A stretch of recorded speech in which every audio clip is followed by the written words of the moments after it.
భక్తులు అత్యంత భక్తి శ్రద్ధలతో మహాయిష్టంగా స్వీకరించే ప్రసాదాల్లో తిరుమల లడ్డూదే ప్రథమ స్థానం. తిరుమల శ్రీవేంకటేశ్వర స్వామివారి లడ్డూకి మరెక్కడా లేని రుచి, పవిత్రతతో పాటు ఎన్నో ప్రత్యేకతలు కూడా ఉన్నాయి. తిరుమలలో శ్రీవారి ప్రసాదం కోసం 3 రకాల లడ్డూలు తయారు చేస్తారు. మొదటిది ఆస్థాన లడ్డు. వీటిని కొన్ని ప్రత్యేక సందర్భాల్లో మాత్రమే తయారు చేసి అత్యంత ప్రముఖులకు, గౌరవ అతిథులకు మాత్రమే ఇస్తారు. ఈ లడ్డూ బరువు సుమారు 750 గ్రాములుంటుంది.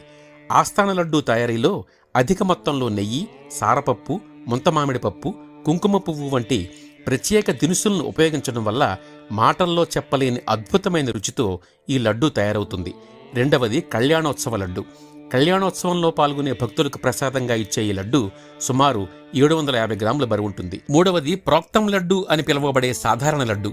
175 గ్రాముల బరువుండే వీటిని సాధారణ దర్శనానికి వచ్చే భక్తులకి, కొన్ని ఆర్జిత సేవల్లో పాల్గొనే భక్తులకి అందజేస్తారు.